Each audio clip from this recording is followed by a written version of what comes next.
Gue habis liburan ke Bali tapi gue nggak posting. Gue harus balik ke sana lagi sekarang juga. Kalau gue nggak posting, gimana orang-orang bisa tahu betapa seru dan pecahnya liburan gue? Kalau gue nggak posting, gimana caranya bikin followers gue iri dan dengki dan ngerasa gagal sama hidup mereka? Lu pikir liburan itu buat seneng-seneng gitu? Wah, kuno. Liburan itu buat engagement. Pokoknya dari liburan ini gue harus dapat 10 instastory estetik dan 9 foto fit untuk 18 hari ke depan. Walaupun gue liburannya cuma 2 hari 1 malam. Halo teman-teman semua, gimana? Apa yang terlintas di pikiran teman-teman sekalian setelah menonton video barusan?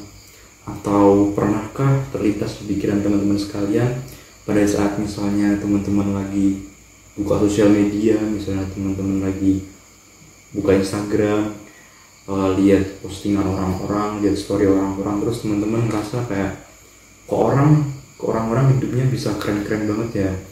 Misalnya ada yang lagi habis traveling ke Bali, ada yang habis beli mobil baru, bahkan ada yang udah sukses dengan jabatan tertentu. Terus kita mikir, sedangkan kok hidupanku gini-gini aja ya. Nah, kalau teman-teman sekalian pernah berpikir seperti itu, tenang aja teman-teman, gak sendirian kok. Saya juga pernah berpikir hal yang sama. Halo semuanya, perkenalkan, nama saya Adi Satya Laksmana dari program studi Teknik Industri Universitas Diponegoro. Pada kesempatan kali ini saya izin untuk menyampaikan sebuah TED Talk presentation dengan judul Hidup di Era FOMO, apakah kita benar-benar hidup? Tidak bisa dipungkiri teman-teman bahwa kita hidup sekarang di zaman yang modern, di zaman yang setiap hari kita akan selalu terpapar dengan pencapaian orang lain di media sosial secara terus-menerus. Yang hal tersebut berdampak dengan terkadang kita merasa harus ikut akan semua tren yang ada, semua momen yang ada, dan kita menjadi lebih fokus terhadap dunia digital daripada di dunia nyata. Nah, fenomena tersebut itu yang dinamakan sebagai FOMO atau Fear of Missing Out. FOMO ini adalah sebuah fenomena di mana timbul perasaan cemas atau takut akan kehilangan sesuatu hal yang menarik atau menyenangkan. Kita menjadi memiliki rasa takut akan ketertinggalan terhadap sesuatu, takut nggak ikut hype atau tren yang ada. Kita takut hidup kita itu nggak se-wow hidup orang lain. Nah, FOMO ini tuh sangat relate pada kehidupan zaman sekarang, terutama pada kehidupan Gen Z. Saya mungkin akan ambil contoh yang berada di kehidupan sehari-hari. Misalnya yang pertama, pada saat kita melihat instastory teman-teman kita yang lagi skripsian, atau bahkan sudah lulus, atau bahkan sudah dapat kerja, terus kita merasa insecure, kita merasa rendah diri, alhasil menimbulkan pikiran di otak kita seperti kayaknya aku harus cepet-cepet juga supaya nggak kelihatan ketinggalan.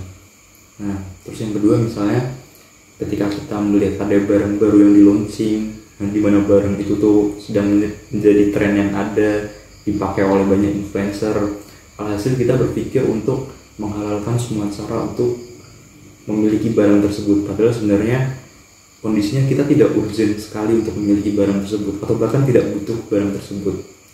Terus yang ketiga misalnya ketika kita ingin memposting sebuah momen di media sosial, tapi sebenarnya hal tersebut bukan dengan niatan karena ingin berbagi, tapi karena ya semua orang udah posting, semua orang juga posting hal tersebut, jadi kita mikir kita juga harus posting hal tersebut. Kita takut kalau misal kita tidak posting hal tersebut, nanti orang mikir hidup kita kayak flat banget gitu. Nah, dilansir dari penelitian jurnal Universitas Sultan Ageng Tirtayasa mengatakan bahwa fenomena FOMO ini memiliki dampak negatif yang krusial, yang dimana antara lain yang pertama, kita menjadi overload informasi. Nah, dikarenakan banyaknya informasi yang datang, itu beresiko bagi kita untuk tidak tahu lagi mana informasi yang benar dan mana informasi yang hoax. Nah, tidak hanya itu, data yang berlebihan itu akan buat otak kita merasa letih dan overload. Yang kedua, kita merasa terkendala. Dikarenakan banyaknya informasi yang diterima tadi bisa membuat terkendala, letih baik secara raga maupun secara mental kita. Terus yang ketiga, berdampak pada kesehatan mental kita menjadi terganggu. Fenomena FOMO ini memiliki dampak pada kesehatan mental, semacam mood yang tidak normal, kesepian, merasa rendah diri, mengalami kecemasan, dan juga mengalami tekanan mental. Terus yang keempat, kita menjadi takut.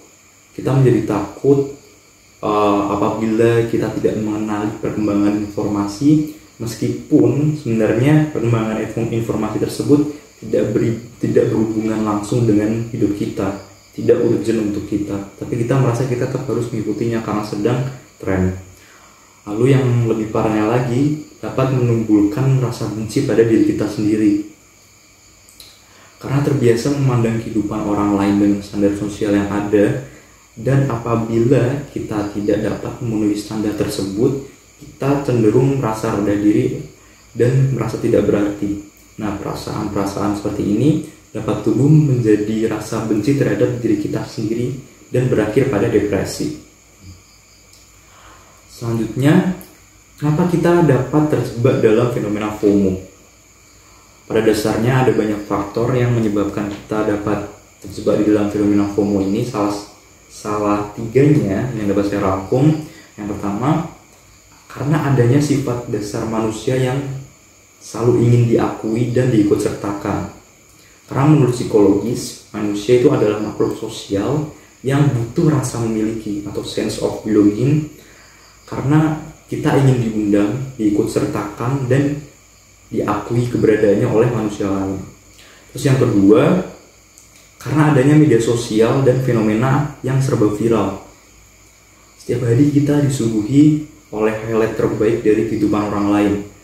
Dan karena kita membandingkan dengan realita hidup kita yang kita rasa biasa-biasa saja, jadilah kita merasa, kenapa ya kok hidupku nggak sehebat mereka?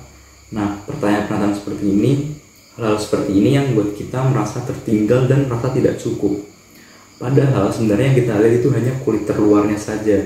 Kita nggak tahu proses struggle orang lain sampai dia berhasil mencapai suatu pencapaian tersebut itu seperti apa. Kita hanya tahu kulit luarnya saja. Dan pada zaman sekarang, semua hal itu dapat menjadi viral dalam hanya hitungan jam. Tren dengan cepat dapat berubah, sehingga kita menjadi berpikir, kalau kita nggak cepat-cepat ikut, kita takutnya ntar dianggap kudet, dianggap nggak gaul, atau ketinggalan zaman.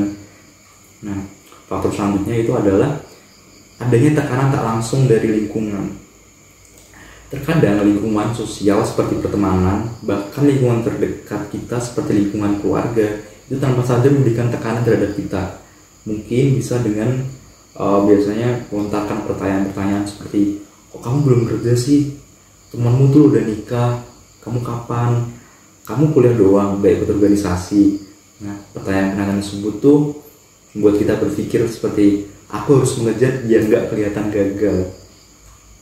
Nah, tapi teman-teman, mungkin kita bisa berpikir sejenak bahwa kalau kita terlalu sibuk untuk melihat hidup orang lain, kapan kita dapat benar-benar hidup dalam keinginan kita sendiri?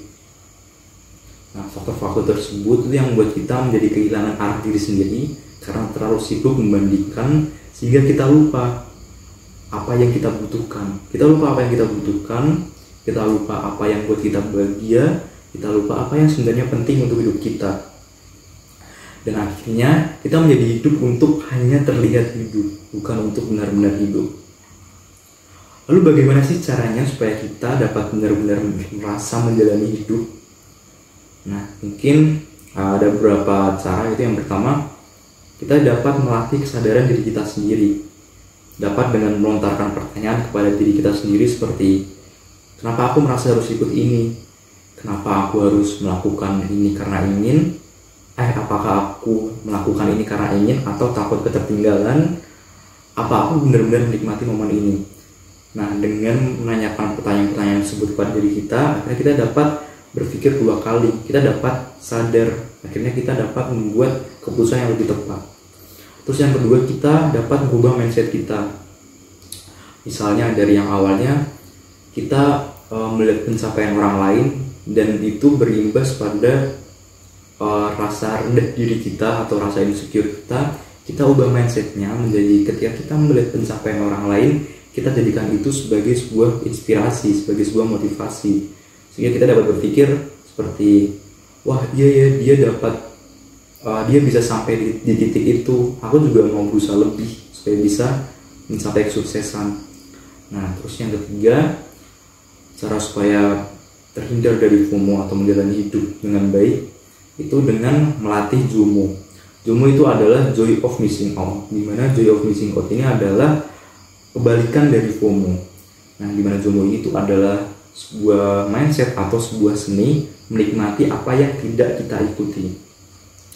Contohnya, misalnya kita menolak undangan, misal kita menolak ajakan nongkrong karena emang kita mikir ya lebih baik saya istirahat daripada nongkrong karena emang butuh istirahat. Terus kita nggak ikut suatu tren karena kita merasa tidak sesuai dengan nilai diri kita. Terus kita memilih tenang daripada sibuk demi tampil. Karena sebenarnya kita tidak harus ada di mana-mana untuk bisa bahagia di suatu tempat. Nah, jadi gimana teman-teman semua? Saya bertanya kepada Anda sekalian dan juga kepada diri saya sendiri, apakah kita sekarang benar-benar hidup atau cuma sibuk untuk mengejar apa yang kita pikir harus kita miliki? Dan mungkin mulai hari ini kita dapat pelan-pelan untuk berhenti bertanya. Dari yang awalnya kita bertanya, apa yang aku lewatkan? Kita mungkin bisa perlahan-lahan merubah pertanyaan tersebut menjadi, apa yang sedang aku alami sekarang, di sini dan saat ini? Apakah ini semua yang aku butuhkan atas kehendakku sendiri, atau aku hanya mengikuti ego yang sebenarnya tidak aku butuhkan? Mungkin sekian dari saya, terima kasih.